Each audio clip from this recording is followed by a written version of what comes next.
Speaking of the Cavs, we have a bunch of fence riders to get to. We're going to do half of them today and half of them tomorrow with 2 different panels. So we're going to split up. We have 5 questions we're going to answer today in the no fence rider style, all involving your Cleveland Cavaliers. And most of these are pretty damn split down the middle. Let's start with the first one, though. The Cavs have 27 games left. Will they win 18 of them? Go 18-9 over the final 27 games. 12 of these 27 games, by the way, come against teams that you can put in the tanking classification, which bodes well for the Cavs in their position to up their playoff seeding. I said most of these were close. This one was not. Dustin's the lone no on this side. Everyone else, which is a bit scary here, guys, including our friend Zach Jackson, believe the Cavs will win at least 18 of their final 27 games. G, why do you feel so confident this team will go at least 18-9 over their final 27? Because Donovan Mitchell and James Harden is against the clock. Right? They understand their goal is to get on the same page. And the cool thing about James Harden is the fact that he just consistently plays. One of the reasons that the Cavs really never seem to get what they need to get going in the postseason is they're always looking to see, let's get Garland back. Let's get Mobley back. Hey, let's see if we can get our Max Strus back. Let's see if we can get back into rhythm, figuring each other out. Nah, bro, we ain't got no time for that now. And now James Harden is going to be playing consistently. You still need to get Evan Mobley back. I'm starting to lose hope for Max Strus. We had no updates on that man. But the reason why I do believe that they'll win that many games is because I think, and trust me, I'm sorry here, but Jared Allen, man, I mean, touche. Shout out to you, Jared Allen. You are here looking like a science thug. You are being thuggish around the basket. You are finishing. You are getting the ball. Thuggish, ruggish. Thuggish, ruggish Allen. He is cooking. Now, we need cornrow. If we can get cornrow Allen with the boondock braids going straight back, The boondock bro, braids. that's elite. Them straight backs. Them straight backs, boy. Them straight backs. But the way he's playing, he's like, oh no, Evan Mobley, stay over there real quick. I'm rolling down the lane. I'm getting my money off. I'm out here cooking. And I think the fact that James Harden has a different type of game and a different style of game where now people can figure it out. I was a little worried about Jalen Tyson because he started to have the ball a little bit more when Garland was out. But I like that he came back shooting and knocking down shots. Sam Merrill, 9-3. So to me, I just like the synergy and the way they playing. And they play open, and then at the end of the game, you know what it is. Let's run that 2-man action. They ain't even start to get into 2-man action with the pick and rolls yet with Harden and Donovan Mitchell. Like, when you start running the small pick and roll, it's going to be devastating out here. So I'm excited because I think that they have a little bit of pressure on them right now to get this thing ramped up so that when they do get in the playoffs, they are now getting it down where they can be consistent. Ty.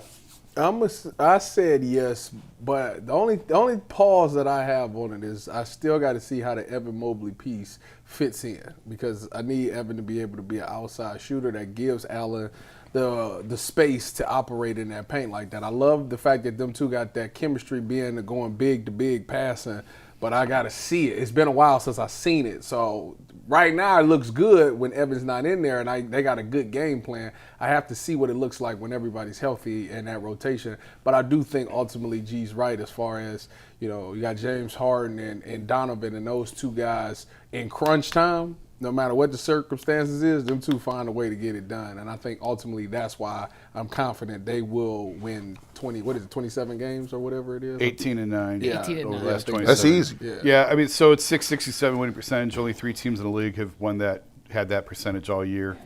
But you're only asking to do this over a third of the season, and the schedule sets up really well for them, as Mike alluded to. That's why I went with yes, the schedule. They play a lot of teams that aren't interested in winning right now, which plays right into the Cavs' hands.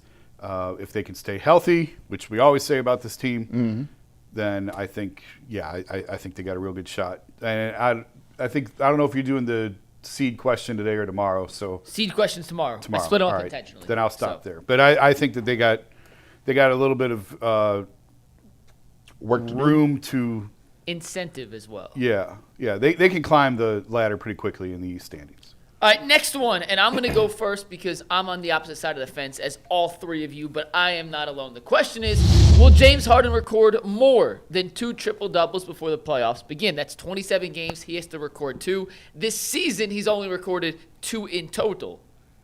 Here's the results. I said yes. Jay said yes. Dustin said yes. And G also did say yes to this one. Jason, Earl, Ty, Bolt, and Zach said no. G, I forgot you were on the yes side of here. But let me give you my reasoning here first before you guys try to tell me I'm wrong when I won't be wrong on this one. In 3 games with the Cavaliers, Harden had 23, 8-2, 22, 10-7, and 13, 4, and 11. You know the points are going to be there. The assists, I think, are only going to go up. I did a little Harden IQ breakdown. It's on our YouTube page, about 4 minutes long.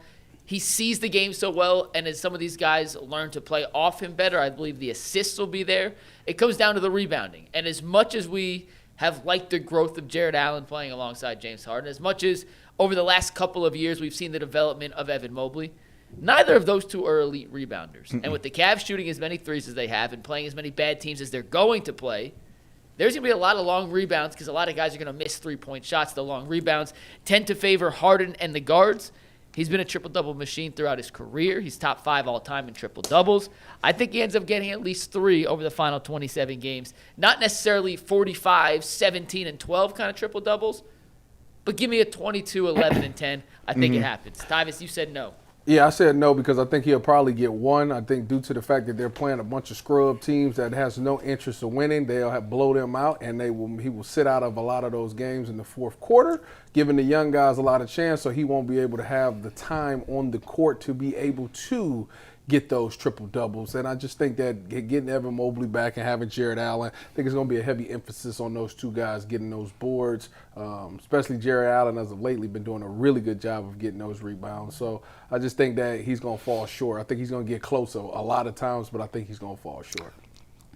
I think he'll get it, but it'll be the manageable triple-doubles. It's going to be give me 15, 11, and 10. Give me 21, 13 and 10. Like, it ain't going to be no up top. Like, he ain't going to get the Jokic joint where he gets 42, 15, and 20. Like, nah, but those still count. I do want to ask this question because you did mention something that kind of sparked my interest in terms of the rotations. I think it's going to be fascinating to see how Kenny rotates this because during the regular season, usually when you know a team and you know players, you understand where your rotations and how you want to move them and bring them in. Mm-hmm. I'd be interested to see how this thing works in games where you got Harden and Mitchell. How do you stagger them? How does he know when? All right, we need to leave James out here, or we got to keep both of you out here, or when, what I'm saying? How does that evolve in games where you don't really, if you are playing teams that aren't that good and you are up 20, how do you work on those rotations? Feel, rhythm, seeing who works with whom, throwing something out there, experiment with it, see what it looks like. If it looks great, great. If it doesn't, well, then you can mix and match as you go. That's what these last few games are for. I went with no only because, it won't shock me at all if he has 2 triple. It won't shock me if he has 5. I just don't think it's a priority right now. I think he's got – a lot of times guys hunt triple-doubles. Yeah. And I think he's got more pressing issues to worry about in terms of fitting with the new team and finding rhythm and getting guys involved. And as we talk when Mobley comes back, figuring that all out. I just don't think triple-doubles are top of mind for him. Does it seem – to me, I don't know, maybe I get this. It seems like he's just coasting.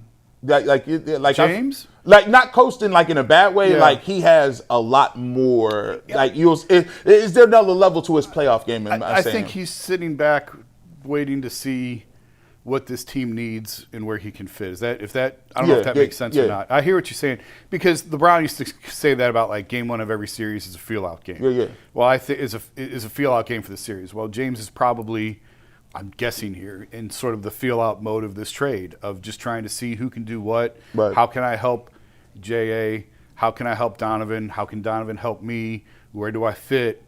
And then, again, they still have to introduce the Mobley piece, the Strus piece to this. So I think that there probably is a level of I have all of these tools in my toolbox. What does this team need? What do I need to bring? And that's what, I mean, they got off to a great start. It looked better right away than I thought that it would, because I said, like, you might need to give them 15, 20 games, figure this out. Might go all the way to the playoffs, figure this out. It looked like they looked pretty natural playing together, Donovan and James right away. Not to say it's not going to get bumpy at some point. So I just think that they're just trying to feel each other out and see who can do what. McNuggets, do you think it's a better basketball fit with Harden and Mitchell rather than Garland and Mitchell? Or is it too close to tell, or not too close, but too early to tell? It's too early to tell. I'll give you the real quick, I think, differences. I think Darius and Donovan played more into what Kenny's offense is built off of. Like, Darius can run pick and roll, but he's also a motion guy. When Harden has it, it's a lot more standstill. He wants to run pick and roll with everyone being stationary so he can read the defense. I think you can find ways to utilize both in the playoffs. A lot of times it comes down to, can one guy get you a bucket late in a game when the defense is way more focused? And in that regard, James Harden and what he does is probably a better option. And then from a defensive standpoint, teams are still going to attack Harden. But unlike when they attacked Garland, they can't just put a 6'7" guy on a switch down to the post. Like, Harden may not be a great point of attack defender. The dude's built like a tank. Jason, I don't know if we talked about this, but after seeing him up close and personal on Wednesday, he's huge. Yeah. Like, he's not chiseled. It's not like it looks like he's built out of marble like some other NBA guys do, but his shoulders are broad. He's, like, wider than you expect. And he's always been a good post defender. So if Don't look at me like that. I mean, he's a larger human being than I gave him credit for, even though you see him listed at like 6'5", Yeah, 6'5". 210, like big dude. So teams won't be able to just switch and put him down in the post and attack that mismatch like they did in the past defensively, which we saw the Cavs get killed on against Boston at times. That wasn't even that bad. What is Yeah, going on? I intentionally didn't use like He intentionally didn't even go to thick. I thought he was going to go thick. He didn't even say thick. I was about to. why? He said why? Yeah. Ty's just a child. Tyvus, you're 32. You're not trying. Tyvus' whole face was quivering. I was like, is he having a stroke? He tried to hold it in. It was like, Don't look at me like he was moving around. He moving. I intentionally used words that were not going to be misconstrued in that way. But all right, next fence rider, guys. Will a Cavalier not name James Harden record a triple-double this season? Will a Cavalier not name James Harden? Donovan's never had one in his career. That's crazy. Evan Jarrett might get close. It could be any kind of triple-double. No. Earl, Jay, and Dustin said yes, someone on the Cavaliers will. The rest of us said no. Jason, because we're all in agreement on the panel and with me, tell us why the answer is no. We'll move on to the next. Sort of the same reason I gave about James. I just don't think that that's top of mind for a lot of these guys right now. It's not about chasing individual stats. It's about trying to put together a team that can win a championship. And again, I'll give the same answer. Wouldn't shock me if somebody gets one. If Jarrett gets a couple, or if Evan gets a couple, it won't really surprise me. I just think that there's just more important things for these guys to be worried about right now than running up stats. Jay ain't be getting assists like that. Who? Jared Allen. He's. I mean, one game he could. Yeah. Nah, he ain't. Has he ever had 10 assists? No. 10 assists. Hold on. Ain't nobody. That's what I'm saying. Like, if capabilities. anybody would be able to do it, it'd be Mobley. He's a good passer. But Mobley about to go back to the old Mobley. He's gonna be right up there, high pick and roll Mobley. No, he has never had 10 assists. Yeah, But he's gotten close in blocks. Do you think? I don't know what Mobley's usage was, but I would assume Mobley's usage went down from the beginning of the season when they was trying to run things through him. Now that you got two ball handlers, I think that you're gonna have the ball later in the shot clock. I think Mobley's usage could be even lower than it was, and I think that where he gets the ball and touches, it'll be different from where he's. I wouldn't say accustomed to, but I don't know if he's going to have the ball enough to get 10 assists. I don't. Evan? Yeah. I mean, I said no. Yeah, so, yeah. But I Can I make the case? I think he could. I think he could. Yeah, I think. Can I make the case? Yeah, of course. So one of the things that I'm fascinated to see is how they play the two bigs together, right? And Jason and I kind of talked about this last week. If you're going to use the two bigs together, I think Mobley's the one that's utilized in the actual screen and roll with Allen as your baseline dunker, and that puts Mobley in the high post. And if dudes can make shots around Mobley, and they get hot on a particular night where he's catching high post, the defense collapses to Allen, he's kicking to the corner with Merrill, Tyson, Don, whoever. He's had a bunch of games with over 10 potential assists. If he gets a night where everyone seems to make his shots, I don't think 10's out of the question for him. You know what's so crazy that you said that? Maybe I'm being a prisoner of the moment, and please tell me. You might be able to get me up out of here later on because if you guys will rewind the tape if he says this. I'm about to say this. Is Jared Allen's touch around the basket a little better than Mobley's? It's not close. I feel It's way better. Yeah, It's way better. say absolutely. It's way better. I feel like around the basket from floaters. I mean, Evan's numbers in his career around the basket are not great.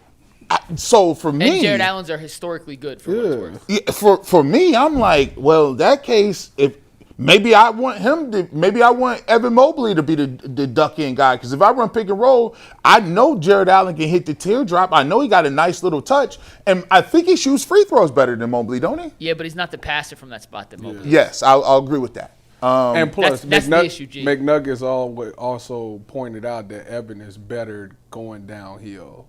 Yes. So, like, you get him in his best moment. He gets the pick, throw him the ball as he's going down. You have to step up to that. And then, boop, we throw the oop to Allen behind it or kick it to the corner. But if you just stand there and let him go, he will finish that shot. It's going to be fascinating to see how they figure that out. Seriously. If you got Mobley and Allen to do the fusion dance, Jared Mobley is one of the greatest power forwards ever.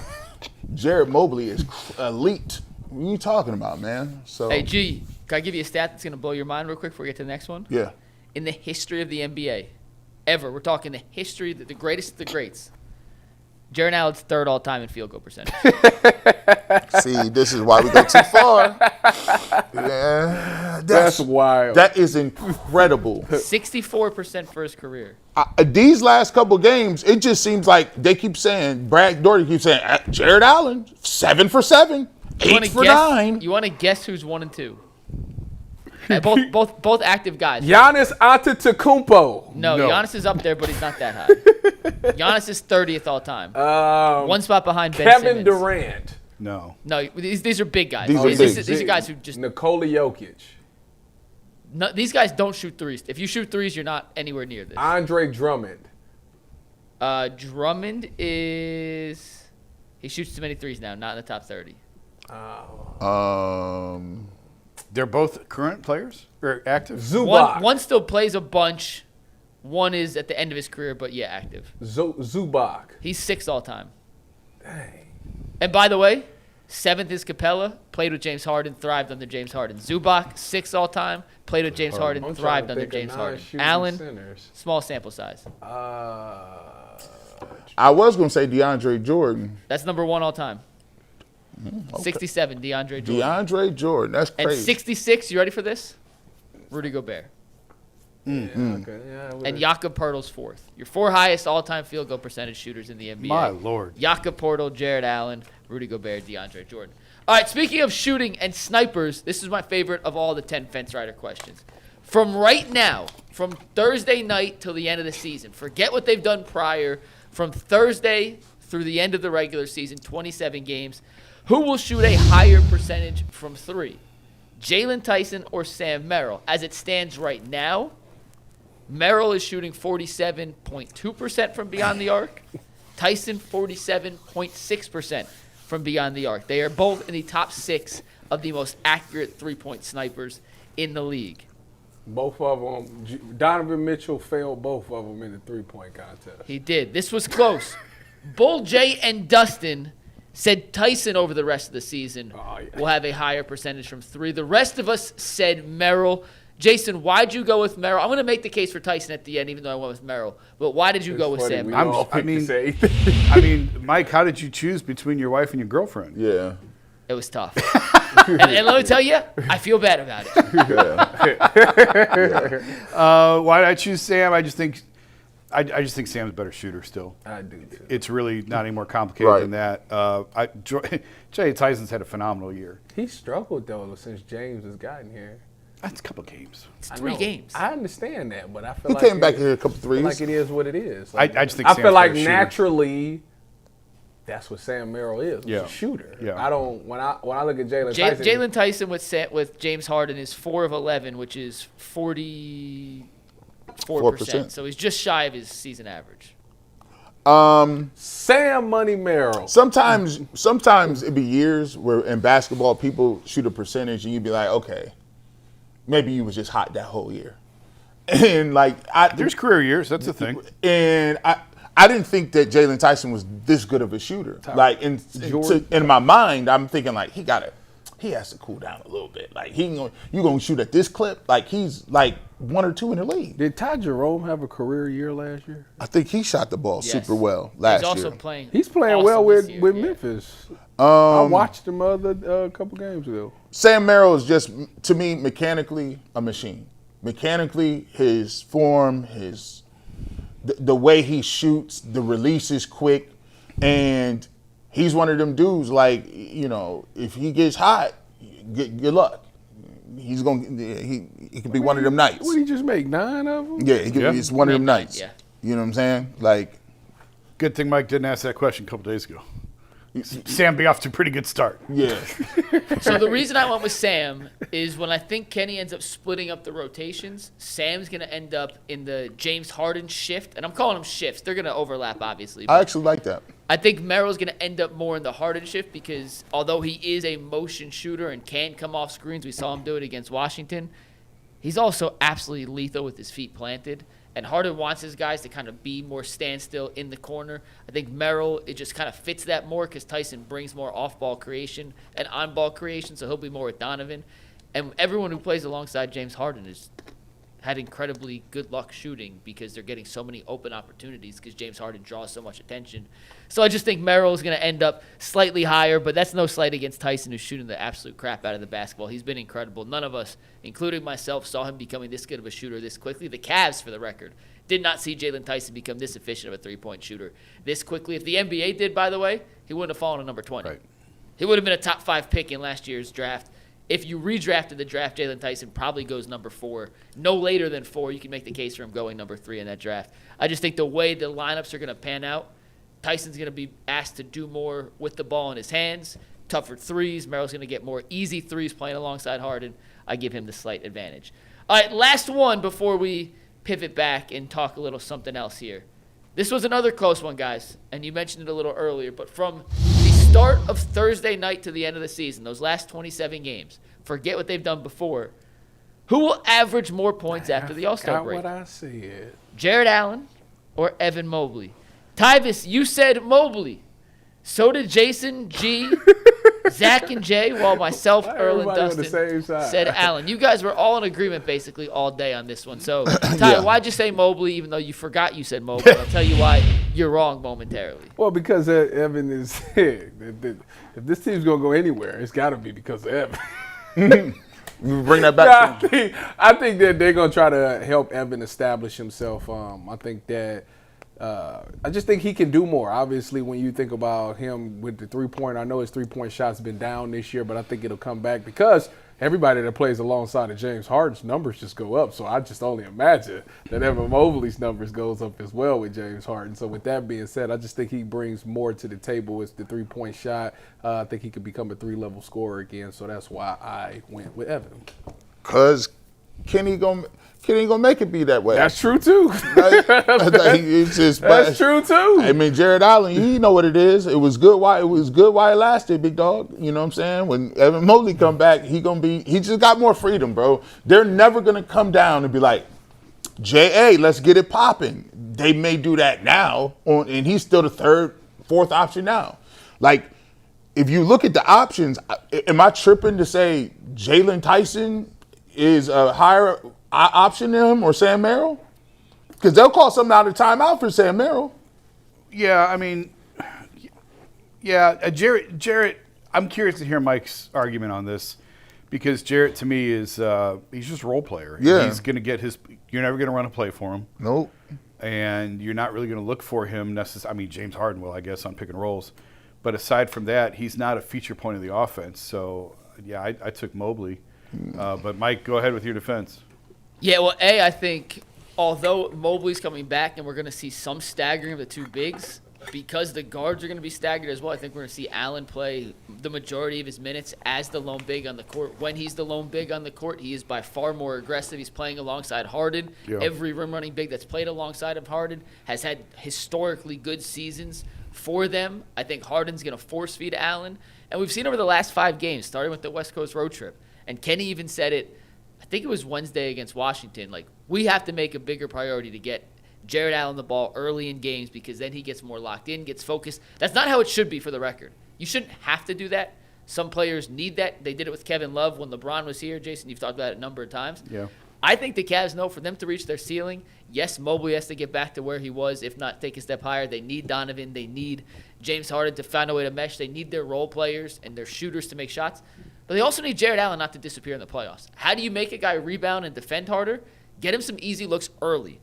Get him involved and engaged early in the games by running some plays. They ran the first play of the game against Washington for Jared Allen. I don't know how many times they've ran, and it wasn't a pick and roll. It was a design post-up for Jared Allen. I don't remember how many times we've gone through and seen them run the first play for Jared Allen. I think from here on out, and also factoring in that Mobley may only be on a little bit of minute restrictions early, that's going to hurt his That point per part game is average. true. Yeah, if I'm giving I think it's like 16-14. I don't think it's a giant stretch, Yeah. but I am going with Allen over Mobley based on a point per game basis, not necessarily the points per minute or per 36.